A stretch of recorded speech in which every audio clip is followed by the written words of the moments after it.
para o nosso bloco final. Vamos continuar aqui com os gregos, ou melhor, os helenos, como os próprios se chamavam. Tá? Eu tinha dito no final aí do primeiro bloco sobre o conceito da Hélade. A Hélade, na verdade, ela se forma com esse processo de expansão grega pelo mar Mediterrâneo, como mostra nesse mapa, e com esse processo de expansão, os gregos vão fundando colônias que eles chamam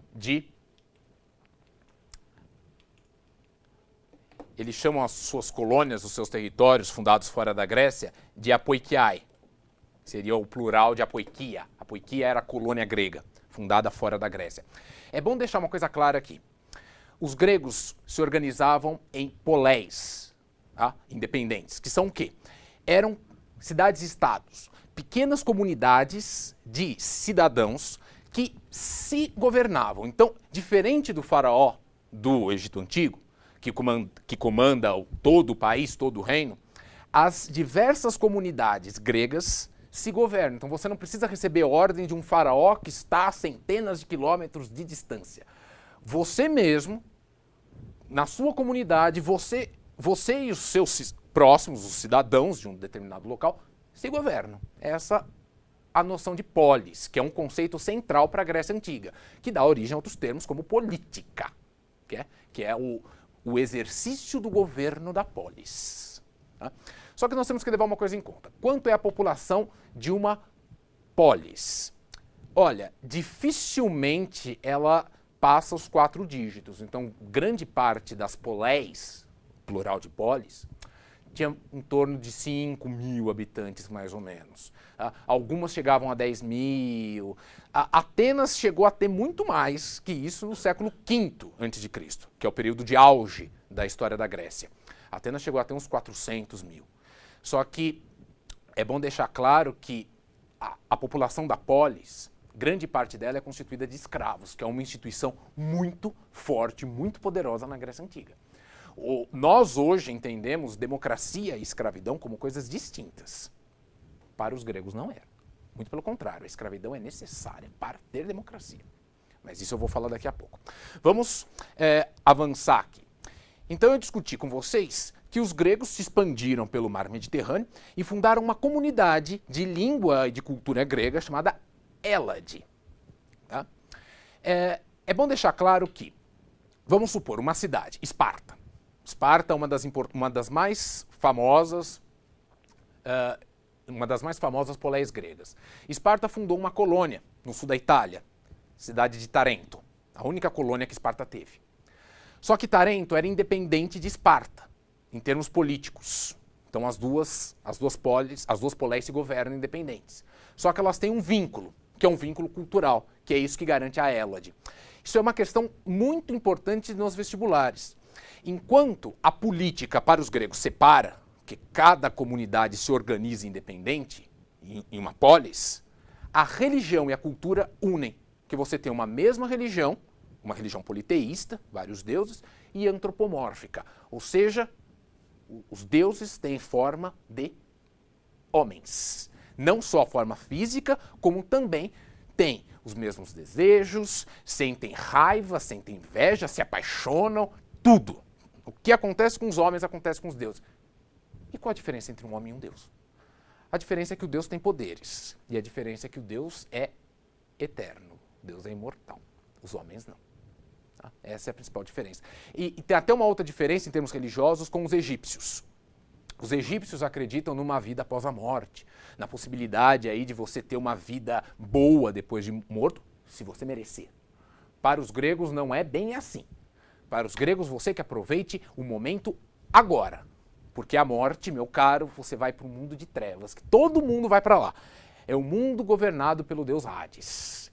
Inclusive, na porta desse mundo, que alguns chamam de inferno, mas é um conceito errado falar que é inferno, porque o inferno, na tradição cristã, vão os maus.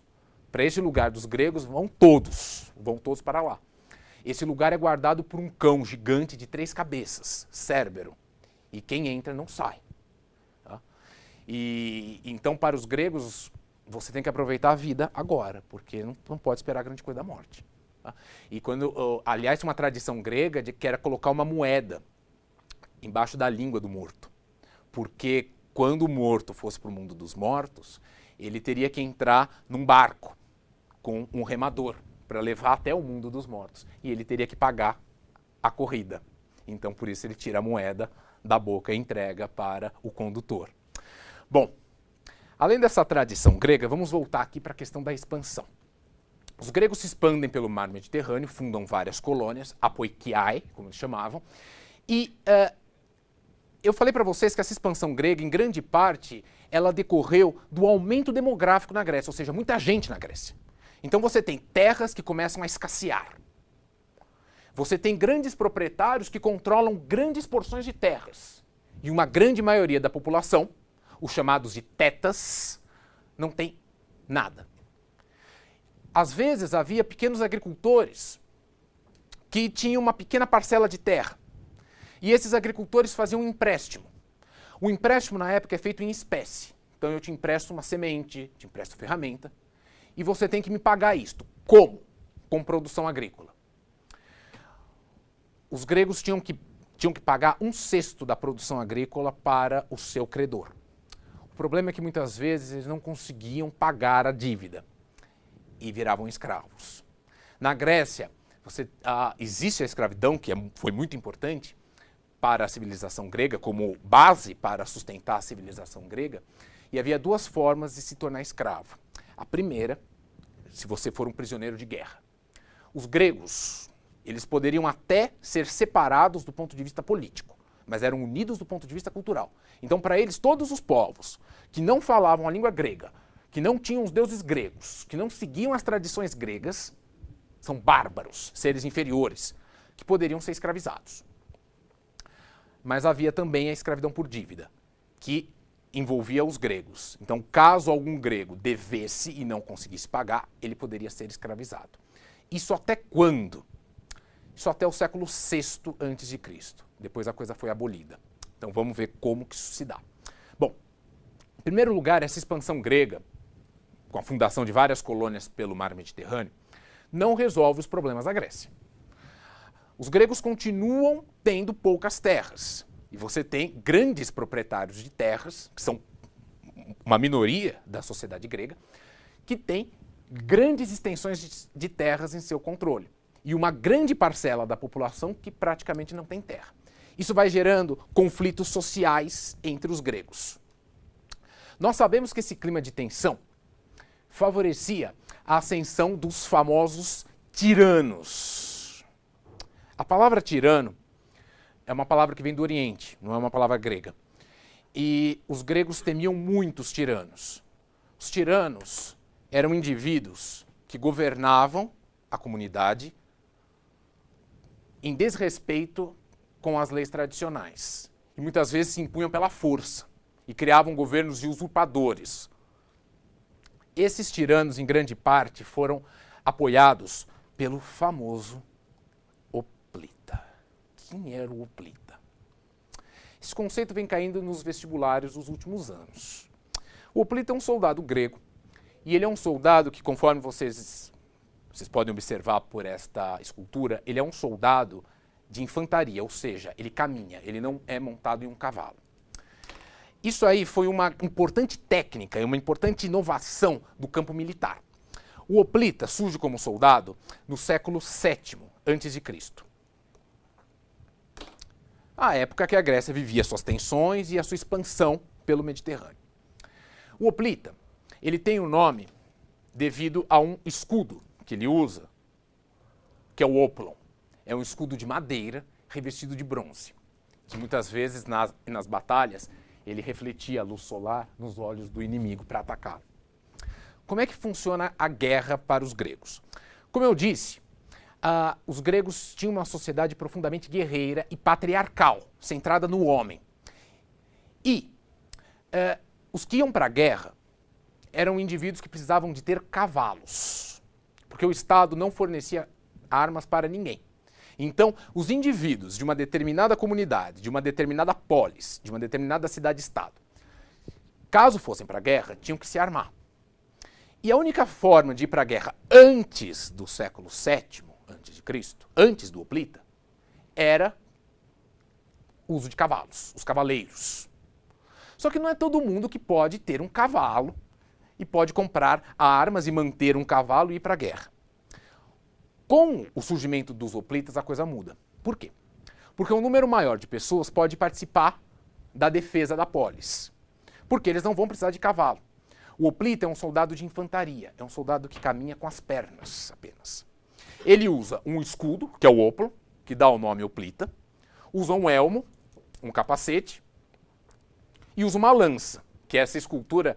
Essa escultura aqui, ela é do século V a.C. e a lança sumiu, mas deveria ter uma lança. O hoplita se tornou um importantíssimo símbolo da história grega. Por quê? Se o maior número de pessoas pode participar da defesa da polis, e se nós estamos tratando de uma sociedade guerreira, o maior número de pessoas pode querer ter direitos políticos sobre a polis. Se até então é uma elite que governa, você vai tender a aumentar um pouco a base daqueles que podem ter direitos políticos. Essa é a grande sacada dos hoplitas. Lógico que não é o pobre do pobre, porque você precisa comprar arma, você precisa ter um escudo. Mas, se você não precisa mais de cavalo, a situação já aumenta a quantidade de pessoas que podem participar da defesa. Essa é a ideia. O que nós sabemos é que os hoplitas, em grande parte, apoiaram os tiranos, que começaram a governar em várias poleias gregas. Como eu disse, o tirano é aquele que governa com o apoio armado dos hoplitas, em grande parte, e governa com desrespeito às leis tradicionais da polis. Vira uma espécie de um ditador. Várias poleias gregas vão tentar impedir o avanço dos tiranos. O caso de Atenas. Atenas foi a principal polis entre os gregos, a mais importante, a maior. Como que Atenas tentou impedir o avanço dos tiranos? No século VII, no surgimento dos hoplitas, surge um tirano em Atenas chamado Cílon, que tenta se estabelecer como tirano. Só que os atenienses conseguem derrubá-lo e acabam matando ele. Para impedir o avanço da tirania, o que os atenienses fazem? Eles criam leis escritas, como uma forma de tentar evitar que tiranos desrespeitassem as leis. Porque até então as leis eram baseadas no costume. Você cria uma lei escrita, tá ali, tá escrito. Aquela coisa que você não pode mudar. O primeiro a criar leis escritas para a Grécia foi um legislador é aquele que faz leis, chamado Drácon. O Código de Drácon, ele punia praticamente tudo com pena de morte. Tanto é que a palavra draconiano é uma palavra em língua portuguesa que significa aquele cara que é extremamente rigoroso. Quase tudo é pena de morte para Drácon. Diziam até que Drácon, que em grego significa a cobra, escreveu o código com sangue. O problema é que o Código de Drácon não resolve os problemas sociais da Grécia. Porque o que poderia gerar a ascensão de um tirano? O conflito social, as tensões sociais. E o que gera as tensões sociais? Primeiro, a concentração de terras nas mãos de poucos gregos. E segundo, o fato de alguns gregos não terem terras, terem que pedir empréstimos, e nesses empréstimos, caso não conseguissem pagar, virariam o quê? Escravos. Só que tem um pequeno detalhe. A escravidão, ela, aos olhos dos gregos, inferioriza o cidadão, o homem. E aos olhos dos gregos, o grego é o topo do mundo. É o melhor povo que existe. Então, se você submete um grego à escravidão, você o inferioriza. Então, a questão da escravidão entre gregos alimenta tensões sociais, que Drácon não resolve. Anos mais tarde, você tem uma segunda tentativa em Atenas de resolver a questão dos conflitos sociais. Dessa vez é com Solon. Solon foi considerado um homem sábio para a Grécia. Um homem que tentou, segundo ele mesmo disse, conciliar ricos e pobres, colocar todos debaixo de um mesmo escudo. E o que ele faz para tentar diminuir as tensões sociais? Primeiro, aboliu a escravidão por dívida. Agora, daqui para frente, somente escravidão por prisioneiros de guerra. Atenienses não podem ser escravos de outro ateniense. O outro ponto que foi importante para a reforma de Solon foi uma nova mudança, uma mudança na sociedade ateniense. Uma mudança que era baseada na renda agrária anual. Para os gregos, a economia grega é uma economia agrícola. Os gregos tinham orgulho de ter as suas mãos sujas de terra. O comércio não é bem visto na Grécia Antiga. Quem tem o poder político é quem tem acesso à terra. O que acontece? Solon faz uma nova partilha da sociedade ateniense, onde os privilégios são baseados, daqui para frente, a partir da renda agrária anual. A produção de cada indivíduo em um ano, a produção agrícola. Antes não era assim. Antes os privilégios eram baseados por critérios de nascimento. Eram os famosos eupátridas, que em grego significa os bem-nascidos. Então, por exemplo, você nasce em uma aristocracia, em uma nobreza, só que você não tem mais terras, uma produção agrícola para sustentar esse luxo, mas você nasceu rico. Então, mesmo que você seja falido, você tem privilégios. O que o Solon faz é mudar um pouco isso. Então, ele cria uma sociedade baseada em privilégios censitários, ou seja, relacionados à renda. A renda. Bom, só que mesmo com as reformas de Solon, no século VI, a tirania acabou avançando sobre Atenas. Sabe-se que Atenas ficou dominada pelos tiranos, e o que os tiranos fizeram em Atenas?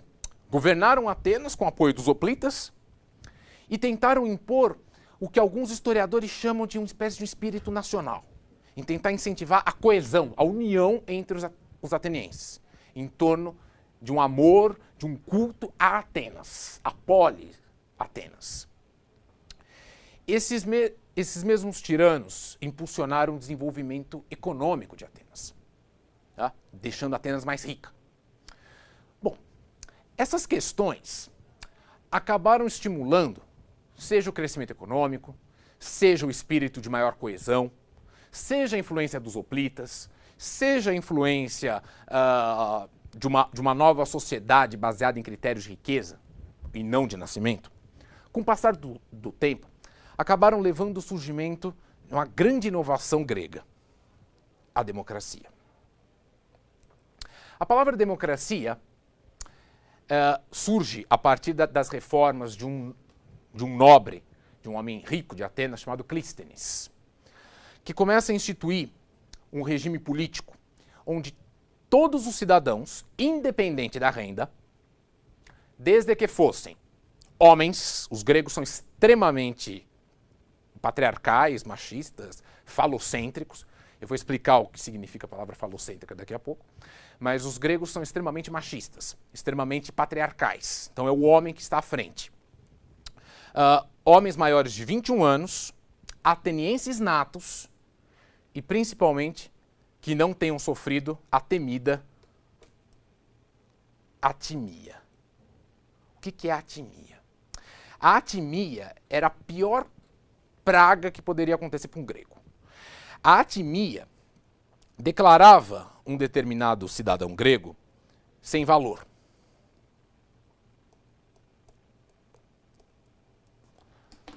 A atimia era algo muito sério, muito grave. Os gregos condenados com atimia, como que um grego poderia ser condenado pela atimia? Caso ele desse falso testemunho em uma acusação, caso ele fosse encarregado de cobrar impostos e desviasse o dinheiro, esse indivíduo era processado com atimia. A atimia significava o seguinte: ele é proibido de entrar nos templos para cultuar os deuses e ele é proibido de participar da vida política para sempre. É a pior coisa que poderia acontecer para um grego, principalmente na democracia ateniense. A democracia, ela garantia o acesso de todos os cidadãos atenienses, independente da renda, na vida política. Então eles poderiam votar e poderiam governar Atenas. Muitas pessoas pensam, era um governo do povo. Na verdade, a democracia, apesar de ter recebido muitos críticos, ela não foi tão do povo assim em Atenas. Atenas, na época da democracia, tinha em torno de 400 mil habitantes. Apenas cerca de 30, 35 mil eram cidadãos. Ou seja, menos de 10% da população total de Atenas. A maior parte da população de Atenas era constituída por escravos. E aí vem a questão. Como que você pode ter uma democracia com escravos? Porque hoje em dia são coisas totalmente distintas. Para os gregos não é. Por que não é? A maior parte da população das poleis, da cidade-estado, lembrar que cidade para os gregos é o conjunto dos cidadãos, ela vive no campo. E muitas vezes o indivíduo do campo não tem condições de ir para a cidade todo momento para discutir política. Se ele tiver um escravo para cuidar dos afazeres agrícolas, ele tem mais tempo. Então a escravidão e a democracia para os gregos andam de mãos dadas. A palavra democracia não era uma palavra muito aceita pelos gregos, apesar de ter se desenvolvido em Atenas. Por quê? Porque democracia vem do grego demo, que significa povo. Então, para os gregos, seria o poder do povo. Para os gregos, a palavra democracia representava alguma coisa meio que de o poder do povão. E não pegava bem. Eles preferiam usar outros termos, como, por exemplo, o termo isonomia, que significa igualdade perante a lei, do que usar a palavra democracia. E como ela tinha muitos críticos, entre eles o filósofo Platão, que dizia que era um absurdo você entregar assuntos políticos para a população pobre que não conseguia nem se governar, o que dirá governar Atenas. Muitos gregos comparavam a democracia a um navio. Você é o capitão de um navio. Quem tem que determinar a rota do navio é o capitão e as pessoas que entendem de navio. Você não pode perguntar para os passageiros como manter a rota de um navio. E é isso, é a partir dessa analogia que eles criticam a democracia. Vão dizer o seguinte: quem tem que governar é quem entende de governação. São os filósofos, não o povo. O povo não entende. Por que você vai entregar poder ao povo? Não tem sentido. Como a democracia tinha muitos inimigos, foi muito ameaçada, os atenienses criaram uma proteção a ela, o chamado ostracismo. A palavra ostracismo vem de ostrakon, que é esta peça de cerâmica que está aqui.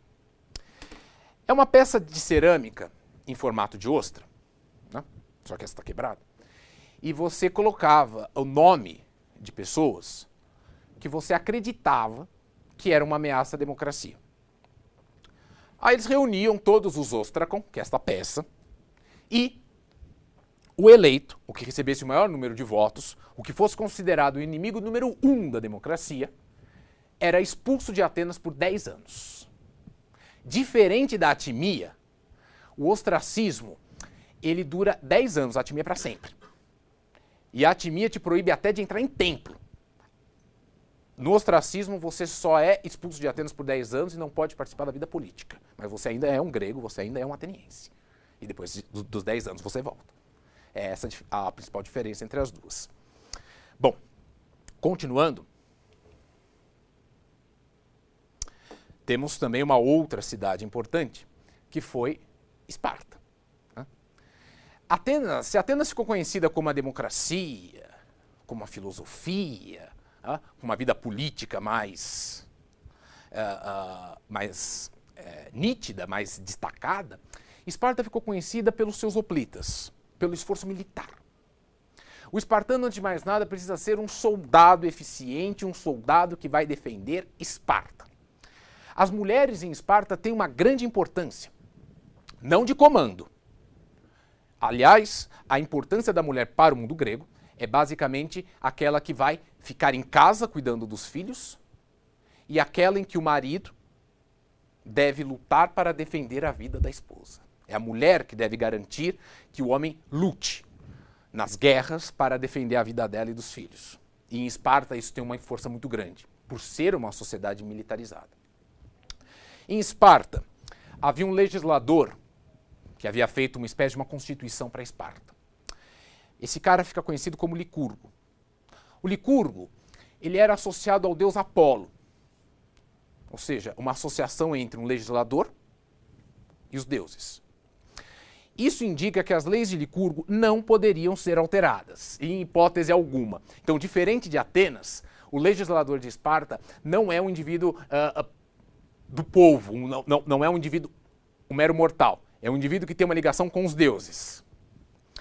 No que consiste a sociedade espartana?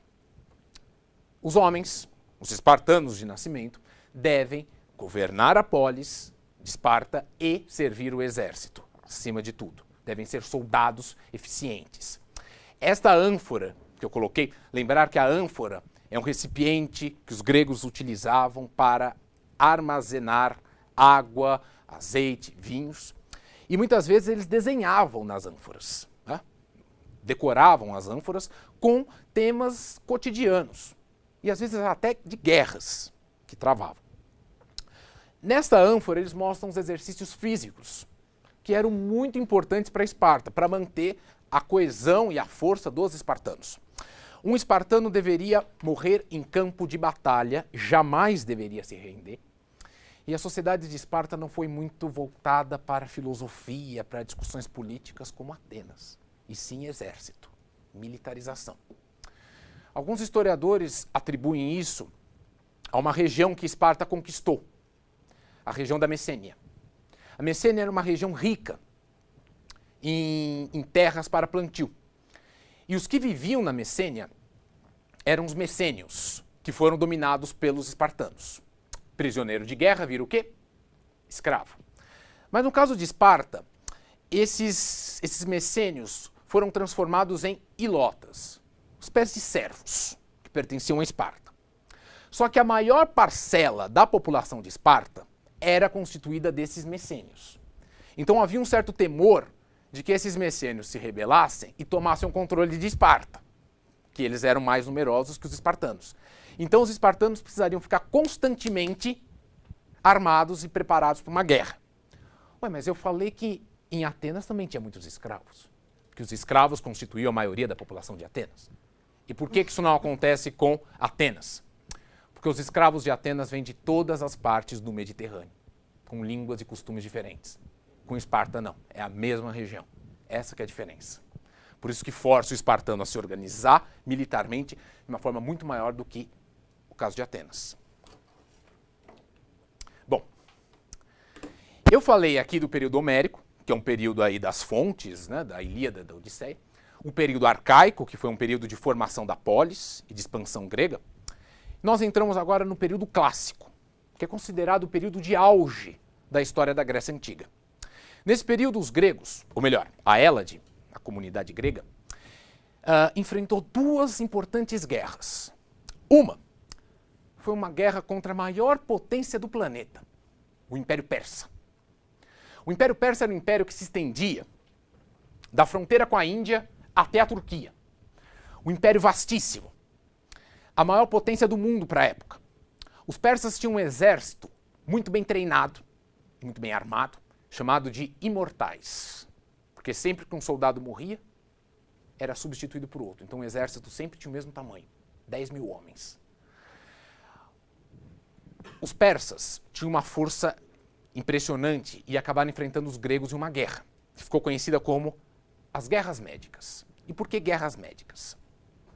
Os gregos chamavam os persas de medos. Por isso, as guerras médicas seriam as guerras contra os persas. É bom deixar claro que esse termo guerras médicas é um termo a partir do ponto de vista grego. Porque não é a guerra contra os gregos, é a guerra contra os persas. Porque as principais informações que nós temos deste período decorrem de fontes que os gregos trouxeram. Então nós conhecemos esse período a partir da voz dos gregos. Bom, esse aqui é um mapa da Grécia e onde ocorrem os principais conflitos. O conflito começa no que hoje é a costa da Turquia, a região da Jônia, essa área aqui. Essa região foi ocupada pelos gregos, que se expandiram pelo mar Mediterrâneo, fundando as suas colônias, como, por exemplo, a cidade de Mileto. Só que Mileto sofreu com um avanço persa, que mostra que é essa parte que está pintada de amarelo. os persas resolveram cobrar impostos sobre sobre os territórios gregos dessa região. E um choque foi inevitável, uma guerra estoura entre os gregos e os persas. Esta guerra, que dura aí de 490 até 479 a.C., foi toda ela combatida em solo grego. São os persas que avançam sobre a Grécia. E os gregos se unem para combater o inimigo em comum. São os soldados de Esparta, os hoplitas de Esparta, e a marinha de Atenas, que é a maior marinha da Grécia. Os gregos conseguem vencer a batalha, conseguem vencer a guerra, contra a maior potência do mundo. E essa batalha foi muito festejada pelos gregos, diga-se de passagem. Esta ânfora aqui, ela mostra um pouco até da sexualidade grega. No caso da ânfora está escrito assim: eu sou Eurimedon, que mostra o quê? Um soldado, um ateniense, e esse ateniense está com um falo na mão.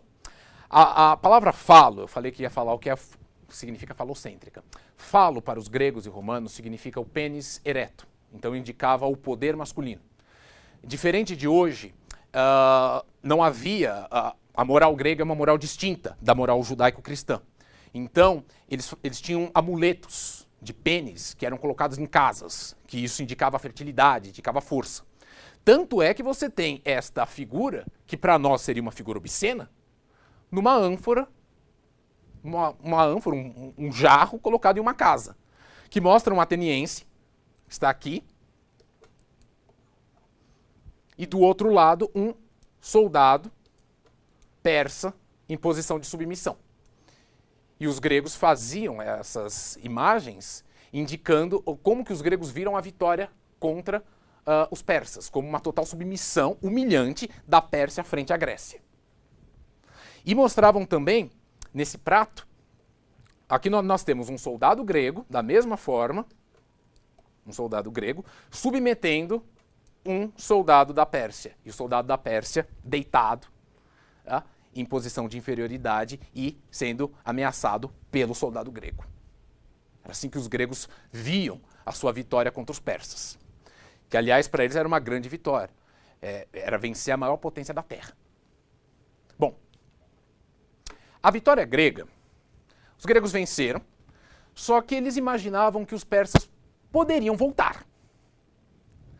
E aí o que os gregos fazem? Eles fizeram uma aliança militar defensiva.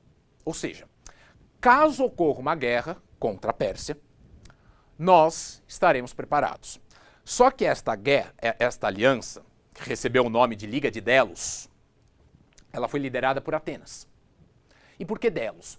Delos é uma ilha aqui do Mar Egeu,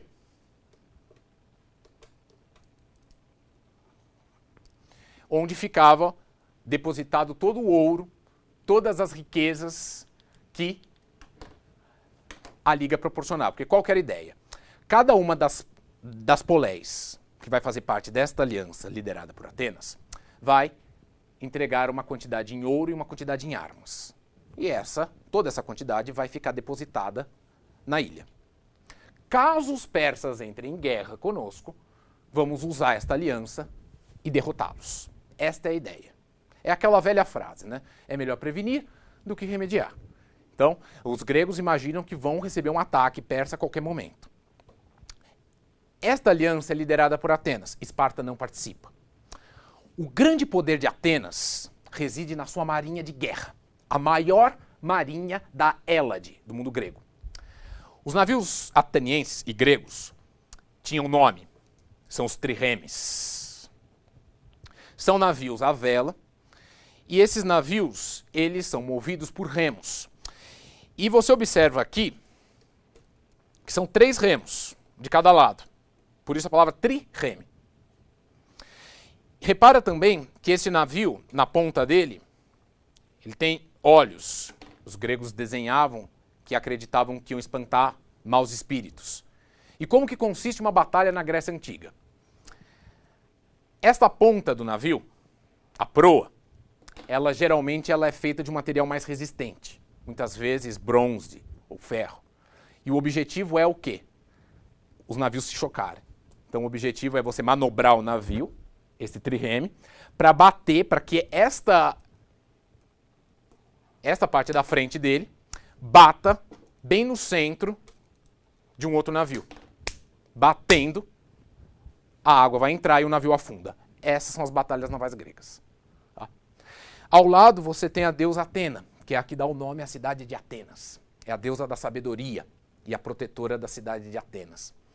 Esses dois são os dois grandes símbolos do poder de Atenas que vai começar a emergir. Que poder é esse? Atenas é a principal de todas as poleis. E ela, com a sua marinha, ela consegue vencer o Império Persa. E ela propõe uma aliança defensiva. Caso haja uma guerra contra os persas futuramente, nós estaremos preparados.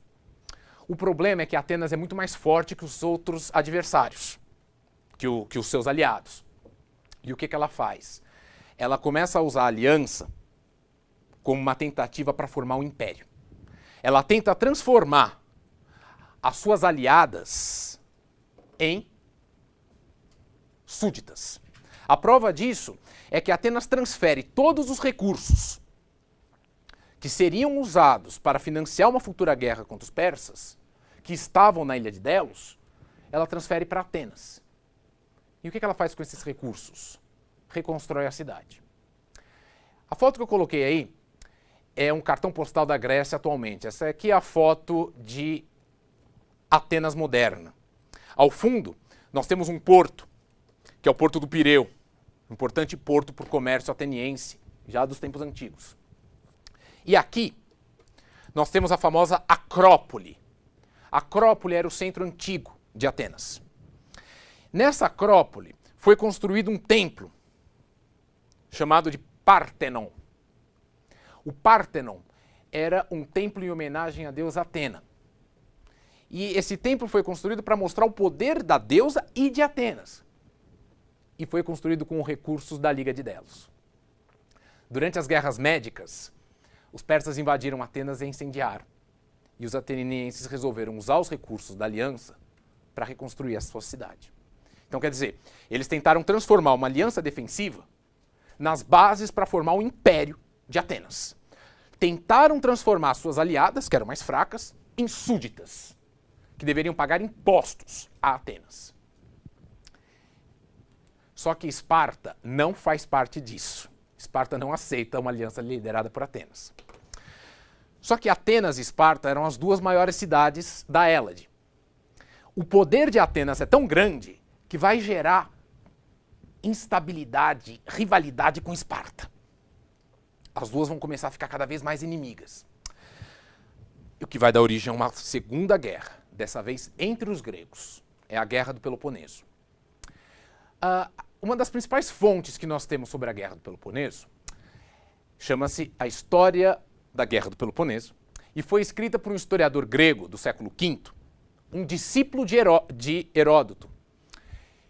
E aí ele explica, nas suas páginas, a história da Guerra do Peloponeso tem mais ou menos 500 páginas, ele vai explicar como que ocorreu a guerra, ponto por ponto. Essa aí foi a grande guerra dos gregos.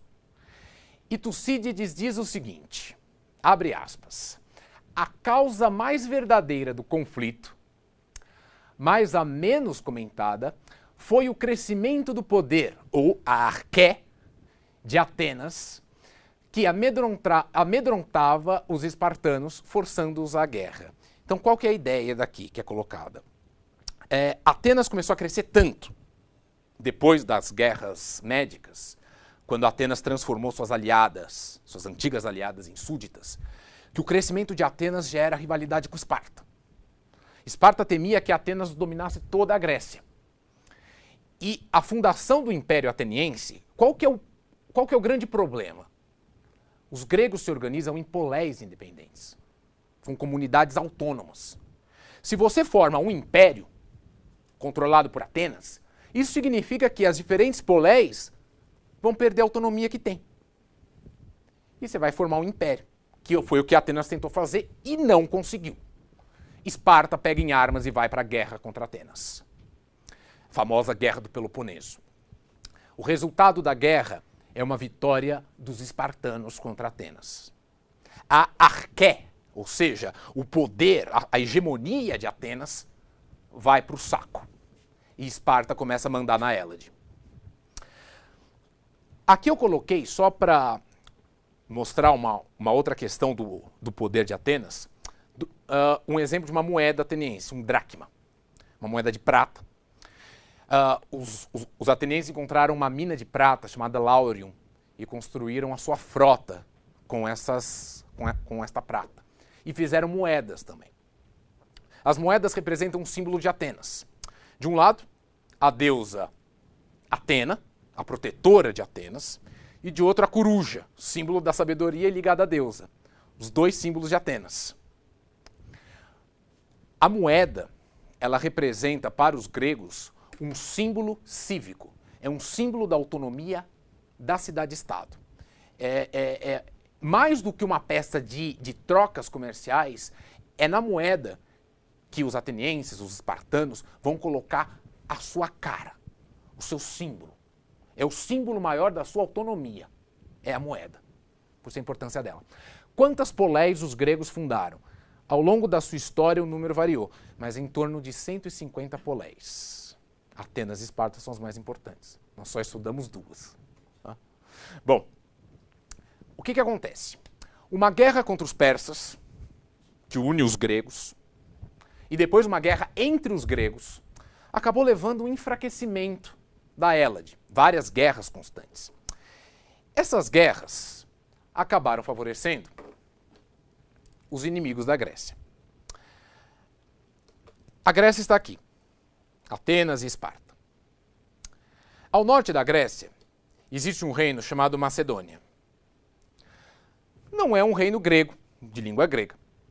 Era um reino que os gregos chamavam de bárbaro. Só que esse reino começou a se organizar com a descoberta de minas de ouro e prata. E começou a montar um importante exército. E se aproveitou de que os gregos estavam enfraquecidos com as constantes guerras, e o rei da Macedônia, Filipe II, acabou por conquistar todo mundo grego. Então, se os gregos antes tinham autonomia, perdem a autonomia e passam a ter um único rei. O rei Filipe derrota a Grécia em cerca de 338 a.C. e logo depois é assassinado e sucedido pelo seu filho, Alexandre. Alexandre se tornou um dos maiores nomes da história do mundo antigo. Alexandre montou um império vastíssimo que ia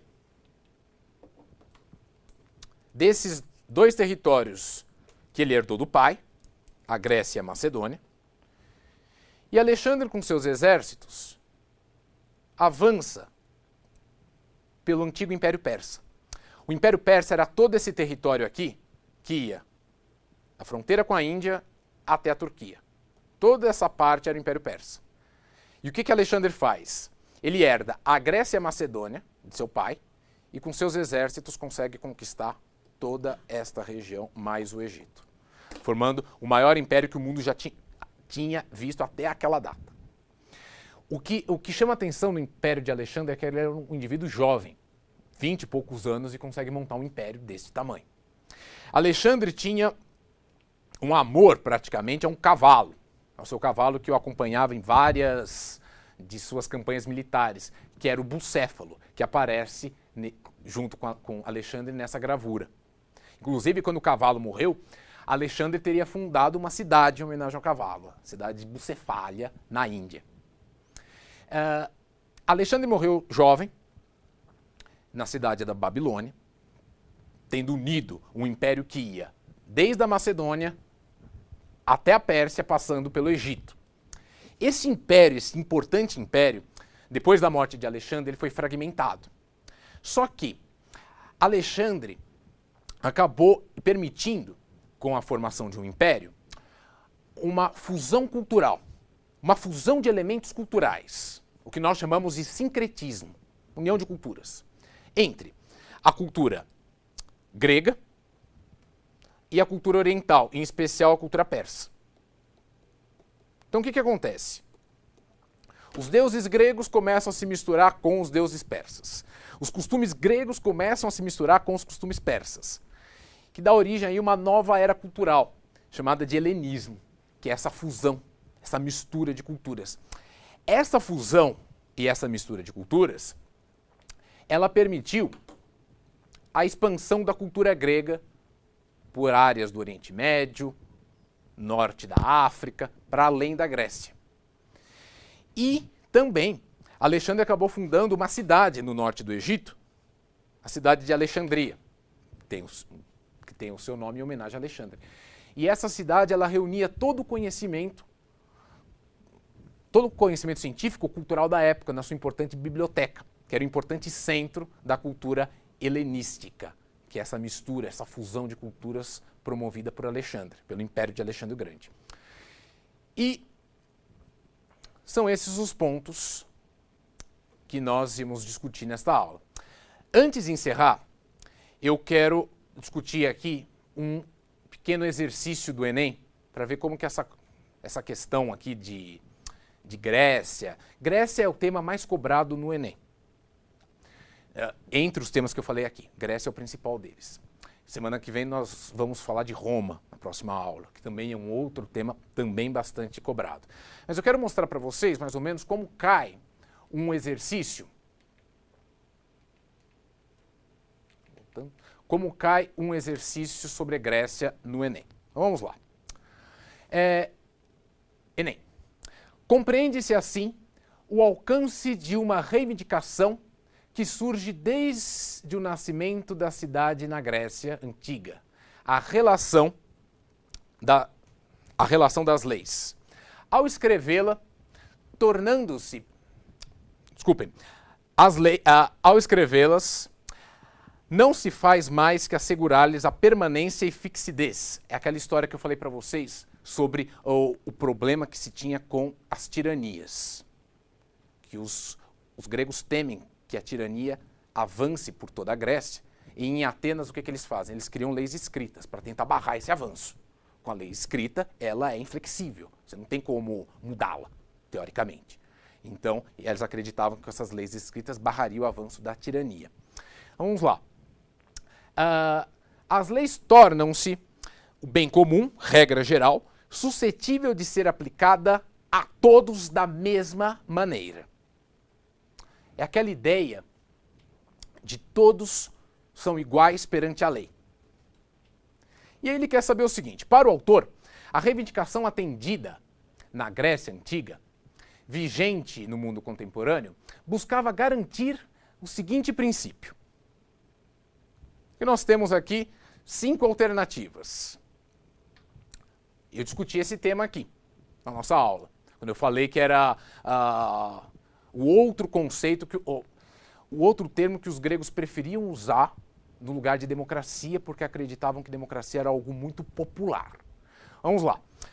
Isonomia, que é a igualdade de tratamento aos cidadãos, igualdade perante a lei. A transparência, que é o acesso às informações governamentais. A tripartição, que é a separação entre poderes políticos e estatais. A equiparação, que é uma igualdade de gênero na participação política. Bom, esse aí você já elimina, né? Igualdade de gênero é relação homem e mulher. Tem igualdade? Não. Nós vimos que a sociedade grega é profundamente patriarcal. Não tem nada de mulher é igual. Elegibilidade, permissão para candidatura aos cargos públicos. No caso para os gregos, em especial para Atenas, os cargos não eram, na democracia, nem todos os cargos eram eleitos. Muitos cargos eram estabelecidos por sorteio. Tá? Então não seria esse princípio. A tripartição, os poderes políticos, a ideia, por exemplo, de uma separação entre poder executivo, que executa as leis, judiciário, que julga as leis, e legislativo, que faz as leis, é uma divisão que foi feita muito tempo depois da Grécia. Não era, os gregos não entendiam uma separação tão clara entre poderes executivo, legislativo e judiciário. A resposta para essa questão é a questão da isonomia, da igualdade perante a lei, tá? Entre os gregos, que era o termo que eles preferiam usar no lugar da palavra democracia, que era vista como uma palavra muito popular, muito de povão. Bom, e é isso. Esses são os pontos mais importantes para se discutir, porque você vai precisar no seu Enem, no seu vestibular, a respeito da pré-história, dos povos mesopotâmicos, do Egito Antigo e da Grécia Antiga. E é isso. Ficamos por aqui. Até a próxima aula.